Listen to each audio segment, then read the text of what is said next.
ठीक बाबू, ये बहुत रेयर केस का टॉपिक है, ज्यादा रैली टॉपिक नहीं है। ठीक है, स्केलर ट्रिपल प्रोडक्ट क्या होता है? अगर तीन को बाबू वेक्टर है, vector A, vector B, vector C और three vector, then scalar triple product of three vector is denoted by A dot B cross सी।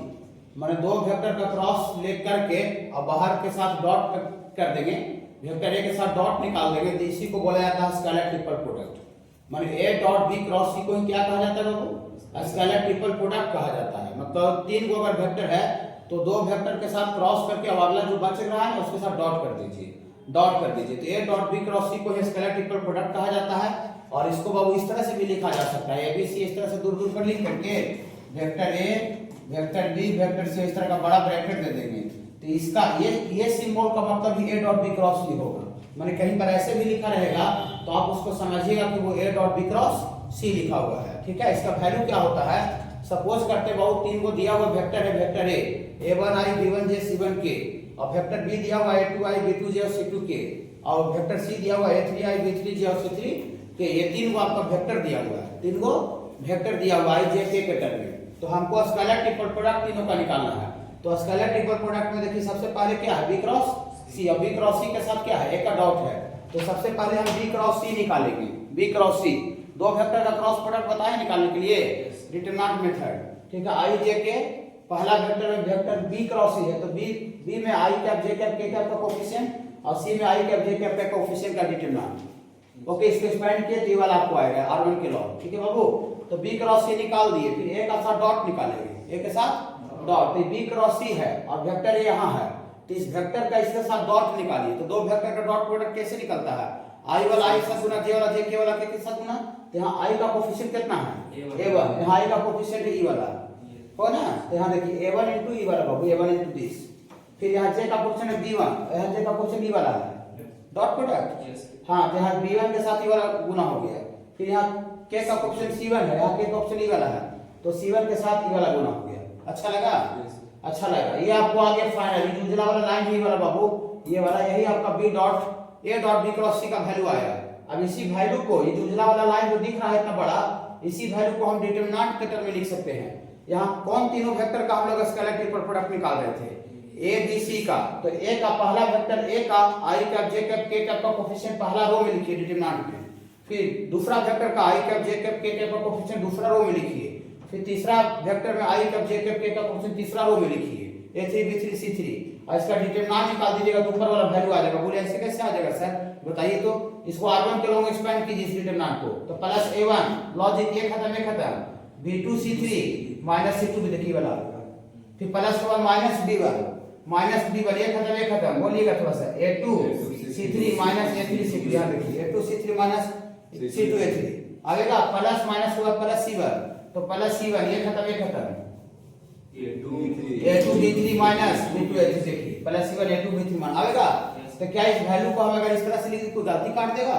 नहीं। मतलब आपको अगर तीन वेक्टर का कहीं भी अगर स्केलर ट्रिपल प्रोडक्ट रहेगा वेक्टर का, तो इतना काम जो किए थे कि क्रॉस करके डॉट निकालना, वो नहीं करेंगे। डायरेक्ट जिस तीनों वेक्टर का स्केलर ट्रिपल प्रोडक्ट है वो डिटरमिनेंट लिख दीजिए। पहला वेक्टर में आई कैप जे कैप के का कोफिशिएंट, दूसरा वेक्टर में आई कैप जे कैप के कैप का कोफिशिएंट, तीसरा वेक्टर में आई कैप जे कैप के कैप का कोफिशिएंट का डिटरमिनेंट कर देंगे, तो तीन वेक्टर का हमको स्केलर ट्रिपल प्रोडक्ट आ जाएगा। ओके बाबू, और फिर नोट में लिखे हैं एबीसी आर कोप्लेनर। कोप्लेनर का मतलब lies in the same plane होता है। हाँ, कोलिनियर का मतलब एक लाइन में लाई करना होता है, कोप्लेनर का मतलब एक प्लेन में लाई करना होता है। ओके, कोप्लेनर का मतलब एक प्लेन में लाई करना, तो कोप्लेनर का मतलब होता है एक प्लेन में लाई करना। मतलब अगर तीन या तीन से ज्यादा वेक्टर अगर एक ही सिंगल प्लेन में लाई करता है तो उसको कोप्लेनर बोलते हैं। जिसे देखिए ये आपका ये देखिए तीनों का तीनों बेंच की प्लेन है कि नहीं है? कोप्लेनर है। कोप्लेनर में एक प्लेन में है, बोलिए एक प्लेन में कब में रहेगा? जब दो को यहाँ दे और वो यहाँ पर हम रखा दे, ऐसे रखते हैं। तीन कोप्लेन एक प्लेन में नहीं होगा। लेकिन ये देखिए तीनों का तीनों जो प्लेन है वो सब क्या है? एक प्लेन में लाई कर रहा है। एक प्लेन में लाई करता है तो उसी को हम कोप्लेनर बोलते हैं। ये वाला प्लेन में हम इसको भी रख देंगे तो ये उसी प्लेन में हो जाएगा। तो हमको अगर तीन वेक्टर कोप्लेनर है तब क्या होगा? देखिए घबराइएगा नहीं। हम जानते हैं ये वेक्टर बी है, वेक्टर सी है, ये वेक्टर ए है। तो बी के साथ सी क्रॉस करते हैं, बी क्रॉस सी।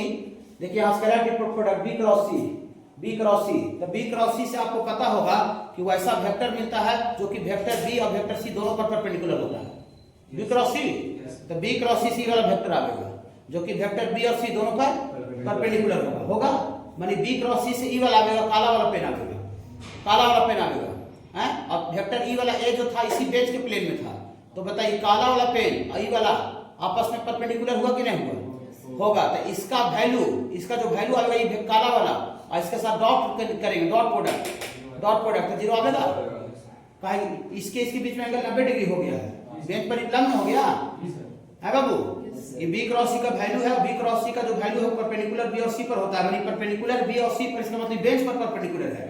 और ये जो ए जो पेन था इसी प्लेन में था, इसका मतलब ये वाला वेक्टर आपस में परपेंडिकुलर है, परपेंडिकुलर तो दोनों का डॉट प्रोडक्ट जीरो हो जाएगा।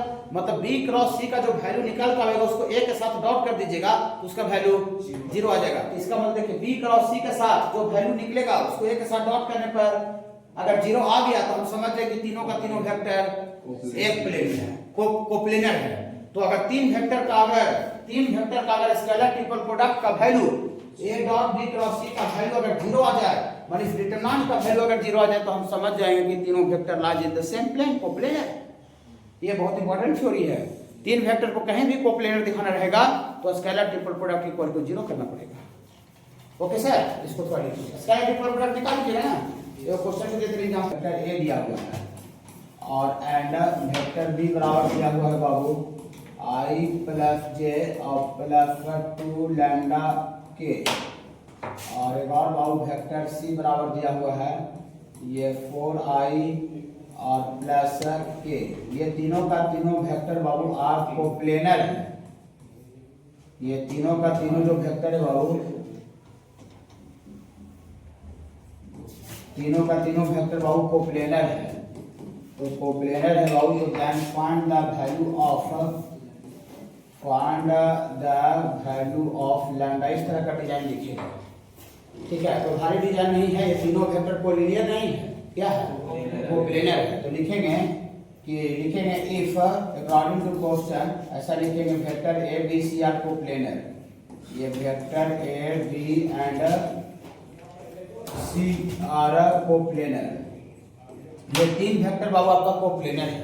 तो कोप्लेनर है ना सर, तो देयरफॉर ये ए बी सी का स्केलर ट्रिपल प्रोडक्ट इस तरह से डिनोट करते हैं, या तो फिर इसी को हम लोग लिखते हैं बाबू ए डॉट ये बी क्रॉस सी, दोनों का मीनिंग एक ही है। इसका वैल्यू क्या होना चाहिए बाबू? जीरो। याद रखिएगा बात, ठीक है। हाँ, इसका मतलब therefore A dot B cross C होता है क्या? भुला गए हम, चल पढ़ाते भुला गए। पहला वेक्टर में i कैप जे कैप के कैप का कोफिशिएंट यहां जो लिखे थे अभी, हां कॉपी में होगा देखिए। तो यहां पहला वेक्टर में i का कोफिशिएंट है 2 -1 3 और वहां है 1 और 2 लैम्डा है बाबू। और तीसरा वेक्टर में 4 जे है, ये नहीं है तो 0 और 1 हो जाएगा। इसका डिटरमिनेंट का वैल्यू बाबू 0, ये इसका वैल्यू होता है, याद रखिएगा बाबू, ठीक है। हां, प्रूफ करके बताइए a dot b cross c का वैल्यू होता है, ठीक है। ठीक है, चलिए तो इसको एक्सपेंड कर दीजिए r1 को ना, इसको एक्सपेंड कर दीजिएगा बाबू, एक्सपेंड अलोंग r1। तो expand along r1 row first के अलोंग एक्सपेंड कर दीजिएगा। यहां से +2 लॉजिक लगाइए, ये खत्म 1 गुना 1 और -0 हो जाएगा बाबू। प्लस के बाद यहाँ माइनस होता है, पहले ही से माइनस है, हाँ तो प्लस हो जाएगा, +1 लॉजिक लगा दीजिए। इससे पास करो कॉलम और छूट जाएगा, 1 गुना 1 1 और 4 गुना 8 लैम्डा, प्लस माइनस के बाद +3 और लॉजिक ये खत्म तो वहाँ 0 -4 हो जाएगा बाबू। अब इतना बराबर 0, 3 2 गुना 1 2, यहाँ गुना होगा तो 1 गुना 1 -8 लैम्डा और -12 बराबर 0। तो यहाँ से -8 लैम्डा और 2 1 3 और -12 में 3 जुड़ जाएगा तो -9 हो जाएगा बाबू। हाँ तो -8 लैम्डा बराबर 9, मतलब लैम्डा बराबर बाबू आपका -9/8 हो जाएगा। मतलब लैम्डा की जगह पर